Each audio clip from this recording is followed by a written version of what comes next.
Okay, now we're going to be doing how to document a fire drill if you're in the residential program. So this is for residential programs only. You're going to go to services, you're going to pick your program. We're going to be in the fake program, but you're going to pick the program which is doing this data entry. You're going to go to group notes. Once you're at group notes, you're going to be able to select either a fire drill or a house meeting. But this training video is only for fire drills. We're going to select fire drills and hit continue. Now you'll see the form is attached. Okay, group name. You're going to do the morning, evening, or overnight, and then you're going to do your shift. So let's say this is morning, and say morning is 9 a.m. You're doing the complete shift, not the fire drill time. So let's say it's 9 to 4 p.m. or maybe 9 to 5 p.m. Okay.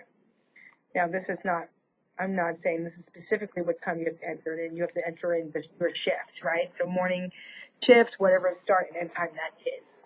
Okay? It automatically defaults to today's date. You can always do a today's date or a previous date, not a future date. You should be writing it the same day that you do the fire drill. Service type, activity type are all fire drills. So we're going to go here, scroll down, monthly fire drill, and activity is fire drill.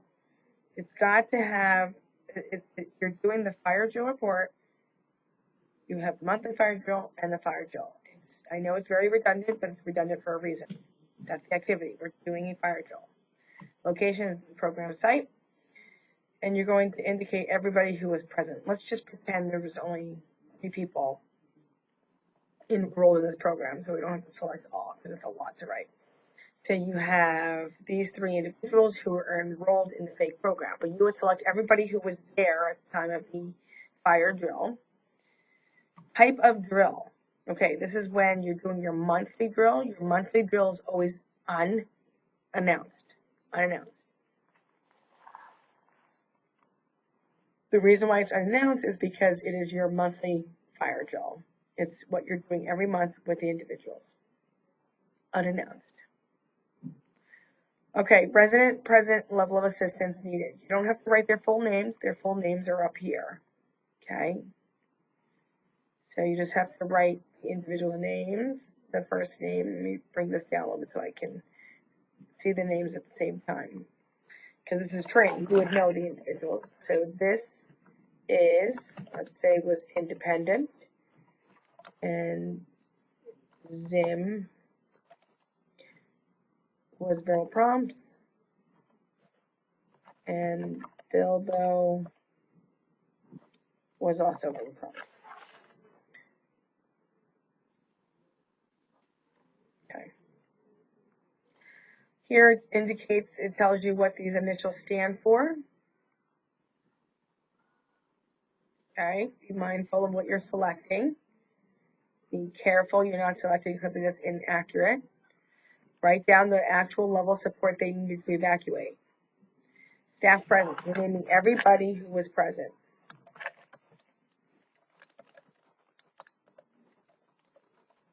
Okay, so these staff were present at this fire drill. Were any residents absent during the drill? I'm going to put no, but if I put yes, I have to indicate who's absent.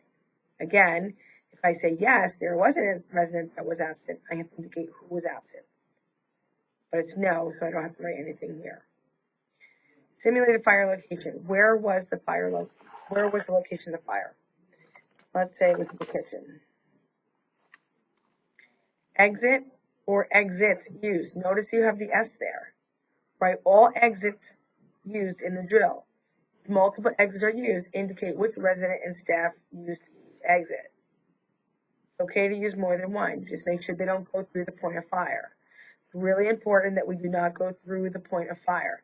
If you are using this video as a training for staff, you might want to pause it here and talk about specifically the layout of your residential program and where simulated fires are, which exits would be the most appropriate use. So again, you might want to pause at this point and review that with staff of where are the exits and what to do in very specific situations pertaining to your residential program. Okay, so let's just say the exit here was the front door. The time of drill. What time did you have the drill? Not the duration. So let's say we had 10:05 and then a.m. 10:05 a.m. Write the exact time, not rounding off. Well, it was at 10:15. Oh, it was around 10:20. No, the exact time you did the drill. Duration of drill. Now, write the time using minutes and seconds. You notice that pop-up that shows up. Minutes and seconds. If people evacuate, if a house can evacuate in 45 seconds, great. But you're going to write 0 minutes, 45 seconds. If the house evacuated in 1 minute flat, it's 1 minute, 0 seconds. You have to have both. So it's very clear to the reader, the person receiving this message, receiving this data, they understand the full scope of everything. There's no questions. Okay, so let's say it was 0 minutes. Wait, I used to know. 0 minutes, and we'll use that one, 25 seconds. So they evacuated in 25 seconds. There are residential programs that's feasible. Description of drill. This is where you are writing the full description. Which residents, I'm going to put here, indicate every exit used if more than one, and document who exited through each exit. If the level of assistance used in this drill differs from the level of assistance documented in the resident's individual evacuation assessment, then you need to indicate why this additional level of assistance was required. So why do I say that here? And I'm writing this down so that you guys can use this for a future. If you guys see this video, you'll know where this training one is, and it has all that data in there. So why is that important? It's important because if somebody all of a sudden needs a new level of assistance, somebody can get up and evacuate independently without any verbal prompts, but all of a sudden this person seems a little disoriented or kind of was, in a deeper sleep, and normally the person does wake up on their own independently, and all of a sudden now there's a change. We have to indicate, okay, so there's a change. Is it changed because of the situation? Is it changed because of the person who's doing the drill? What is the factors that are making the changes? And if it is a change because the person now needs a new level of assistance, now we need to adjust and reevaluate, and also change the individual evacuation plan and the emergency evacuation plan, the overall plan. So we have to always make sure that we are consistent in providing that level of care that's required, and sometimes more assistance suddenly becomes required. Doesn't make it wrong, it just makes it, it requires us to update everything, which is not a bad thing. So again, if you use a different level of assistance, it's important to document what happened.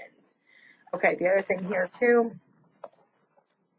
at the end of all fire drill descriptions, the statement to, well, I'll put here, evacuated to the point of safety is critically important. Okay, now, a couple things here. At the end of the fire drill description, the statement evacuate to the point of safety is critically important, right? You would say the individual or everybody evacuated to the point of safety, right? Let me just say that because I think that sometimes if I don't say things, people take things way too literally. So I'm just put everyone evacuated to the point of safety. I'll fix that up. Okay. So here's the thing. If you have an individual that did not evacuate to the point of safety, we do not want to indicate that everyone did. You can write everybody's, all but, and whoever didn't, write their name, evacuate to the point of safety. But then you have to finish it out. Why didn't the person evacuate to the point of safety? Was there a reason why they didn't? If it's going to be towards 3 minutes, and the person's still not at the point of safety, they're at the stairs or whatnot, then you can stop that drill, and then we could talk about why didn't this person evacuate to the point of safety. Okay, it's really important that we know that. There could be some behavioral changes as to the reason why that is. There could be a whole reason as to why this may be. So it's really, really important that we are honest and we document as things happen in the drill. Okay, moving on. Well, it's alternate exit review. Yes, no, or not applicable. No means you didn't review the exit, the alternate exit during the fire drill. When would that be okay? Right? Because if you have an alternate exit, it's either yes or no. If you don't have an alternate exit, it's not applicable. Okay, so no doesn't mean, oh, we don't have one. No means you have one, you just didn't do it. Not applicable means there is none at that program. The program in which you were working, in which you have documented that fire drill, means that you do not have an alternate exit. No means you do have an alternate exit, you just do not review it. The times in which I would feel that an alternate exit review may not necessarily be required would be during an overnight. They do the fire drill and then just let them go right back to bed. Okay, so we're going to put here that let's pretend that this training take program does have an alternate exit. I'm going to put yes. Now I'm going to go to this level. If I put not applicable, or I put no, I'm not going to answer this. If I put yes, now I have to answer this. The alternate exit was reviewed with individuals. If applicable, only if applicable, the individual was able to demonstrate the ability to unlock and open windows. Yes. Now, why does it say if applicable? Because some alternate exits don't require the ability to unlock and open windows. Sorry. Some don't always require that. Some it just requires putting a damn towel underneath the door. So it's not always required that you have to unlock and open a window. If you have an alternate exit and it is applicable that the individual was not able to demonstrate the ability to unlock or open a window, you could put no here as well, and you want to just write down in this section here why the person was not able, that the alternate exit was reviewed, they just were not able to open the window or unlock the window. So you would write that here. So I'm going to put yes here. Fire extinguishers checked, yes or no. Did all emergency lights activate during drill, yes or no? Now it's important if the lights don't activate, you write no. If one or two don't activate, you write no. It's important that you document that. Don't just assume that we want yeses. Don't yes us to death. Do not yes us to death. We want to have accurate information that you are checking the extinguishers and you are checking the emergency lights. These things are actually happening. When you're doing a fire drill, you are looking up at the lights and making sure they're going off. If they do not go off, it's important that we know that so we can get that fixed. It's really important to be honest and take your time. All smoke carbon monoxide detectors were checked. Yes, no, NA. Again, NA means you do not have any, so there's no need to check because you don't have any to check. No means you do have them, you just didn't check them. Okay? So yes, no, NA. I'm going to pretend we have in the fake program, and I'm going to put yes. Now, staff present was me and awards trainer. The person writing this report is me. Staff conducting the drill is a staff person writing the report. If you are conducting the drill, you are writing the report. Again, if you are conducting the drill, you are writing the report. If you are conducting the drill, you're calling, you're doing the pull station, you're doing the timer, you're doing the head check, you're doing all that, you're calling back to put the system back on safety mode, you are then writing this report, not the other staff. You are writing this report. Okay. And then here, if you did not indicate anything here, I put yes, so we have no issues. The person was able to unlock and open, so if not, I would have had to document that here. If everything goes as planned and everything is smooth, there is no alternate, no one had to use anything extra, everything looks good, the lights all engaged, I don't have to document that the lights are not working, I don't have to document that the fire extinguishers are not working, everything looks good. No incidents. I'm going to write no incidents during drill. Now, if there was an incident, I would write incident during drill, see incident report. I would not detail the incident here. You are not detailing an incident here. So again, incident occurred, see incident report. So what I'm going to do now is I'm going to hit save note. Now, here during a save note, I have the opportunity to look over all my answers. Look at all this information, make sure it all looks accurate. I'm looking at everything here. I'm going to reread my drill description. I'm going to check my answers. Quality checks, I'm going to make sure I fill those out. And I'm going to make sure my name is here. You will not see this here on this side here, but when somebody runs a report on fire drills, we not only see the staff conduct the drill, it'll timestamp it here. Who wrote it, what time and date. You can't fudge this. The staff conducting the drill, the staff person writing the drill, is the staff person that I see here too. Okay? And that's a full stamp that time. So you won't see this, a report will show it, who actually went into the system and did everything. Okay? And that is how you write a fire drill in awards.